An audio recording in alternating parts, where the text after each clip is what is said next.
आदरणीय मेरे सभी प्रेस के, प्रिंट मीडिया, इलेक्ट्रॉनिक मीडिया के सभी सम्मानित साथियों, आज एक विशेष प्रेस कॉन्फ्रेंस के लिए आपको आमंत्रित किया है। जैसा कि आपको पता है कि आज देश में प्रधानमंत्री नरेंद्र मोदी सरकार ने एक अघोषित इमरजेंसी जैसे हालात पैदा किए हुए हैं।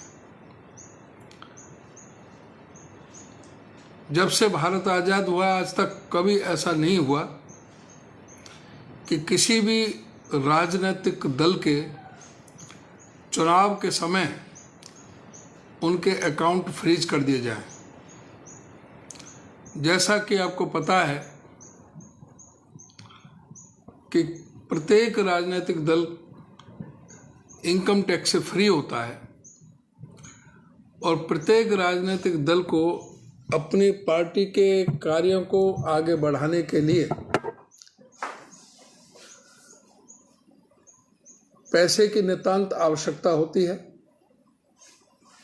कोई एडवर्टाइजमेंट के लिए कोई स्पेस बुक करना हो, चाहे प्रिंट मीडिया में कोई स्लॉट बुक करना हो, चाहे इलेक्ट्रॉनिक से जाना हो, चाहे ट्रेन से जाना हो, चाहे और किसी साधनों से जाना हो, अपने पंपलेट छपवाने हो, जिस तरह से खाते सील किए गए हैं वो बहुत ही नितांत दुर्भाग्यपूर्ण है। इनके मैं तीव्र भर्त्सना करता हूं। कोई विशेष बात नहीं थी।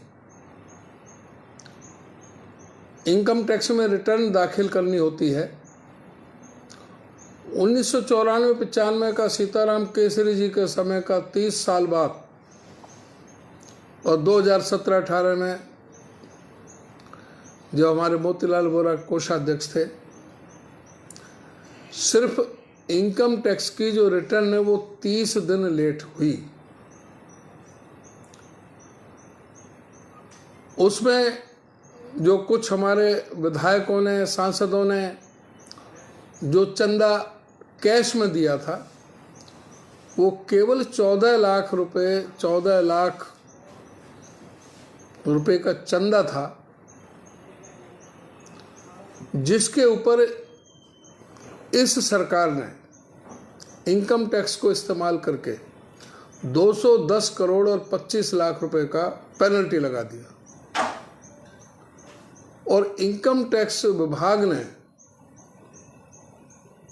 बैंकों में जाकर के जबरन खाते फ्रीज करा दिए और खातों से पैसा अपने नाम ट्रांसफर करा लिया, जो कि एक बहुत ही आश्चर्यजनक और बहुत ही दुर्भाग्यपूर्ण कदम इस सरकार का है। ऐसा लगता है कि सरकार में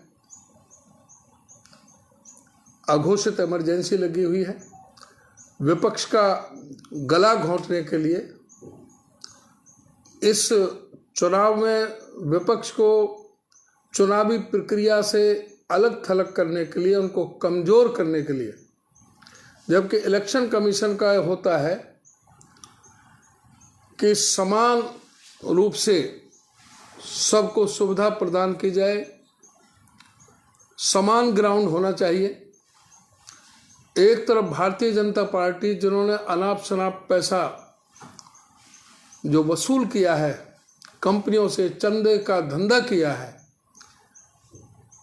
कई चंदा लिया जाता है, उनको धंधा दिया जाता है, अगर चंदा नहीं दे तो उस पर ईडी का डंडा पड़ा जाता है।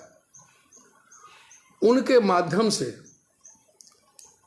ईडी के इनकम टैक्स के माध्यम से, सीबीआई के माध्यम से डरा धमका करके उनसे चंदा वसूला गया और चंदा लेकर के उनको धंधे दिए गए। इसका पर्दाफाश जो सुप्रीम कोर्ट ने इलेक्टोरल जो बॉन्ड थे उनका जो पर्दाफाश करके किया वो सबके सामने है। अभी तो और परतें खुलनी है, अभी पीएम केयर फंड की भी परतें खुलनी है, लेकिन उनका कोई जवाब नहीं देना। किस तरह से शिकंजा कसा जाए विपक्ष पर, वो सरकार उस दिशा में कार्य कर रही है। तो आज हमारी तो यही मांग है कि सरकार अपने होश में आए। इनकम टैक्स डिपार्टमेंट को भी, जबकि आपको ये भी सबको पता होना चाहिए कि इलेक्शन डिक्लेयर होने के बाद, आचार संहिता लगने के बाद सारे अधिकार चुनाव आयोग में समाहित हो जाते हैं। तो क्या ये अकाउंट फ्रीज करने से पहले इलेक्शन कमीशन की परमिशन ली गई? और इलेक्शन कमीशन क्यों इस तरह से देख रहा है? इलेक्शन कमीशन क्यों नहीं संज्ञान ले रहा है? ये बहुत दुर्भाग्यपूर्ण है। इसी के साथ ही शाम को जिस तरह से रात को हमारे इंडिया गठबंधन के सहयोगी आम आदमी पार्टी के मुख्यमंत्री, जो आम आदमी पार्टी वो भी राष्ट्रीय दल है, उसके संयोजक सिटिंग मुख्यमंत्री श्री अरविंद केजरीवाल को जिस तरह से हिरासत में लिया है गैर कानूनी ढंग से, वो भी, उसकी भी मैं बहुत तीव्र भर्त्सना करता हूं। मैं बस ये निवेदन करना चाहूँगा कि सरकार अपने सारे इस तरह के हथकंडों से बाज आए। ये जो लोकतंत्र को ख़त्म करना चाहते हैं, जो प्रजातंत्र को जो खतरा बना हुआ है, जिस तरह से संवैधानिक संस्थाओं का दुरुपयोग किया जा रहा है, उससे सरकार को बाज आना चाहिए। सत्ता आती जाती रहती है। चुनाव में जिस तरह से दावे किए जा रहे हैं कि 400 पार 400 पार, मुझे तो ऐसा लगता है कि 400 पर हार, 400 पर हार, इनको 200 के लिए लाले पड़ रहे हैं, इसलिए इस तरह के हथकंडे इस्तेमाल किए जा रहे हैं। लेकिन जो ये हथकंडे अपनाए जा रहे हैं, इसका उल्टा असर जनता में जाएगा। हमें पूरा विश्वास है कि जनता चुनाव में इनको सबक सिखाने का काम करेगी।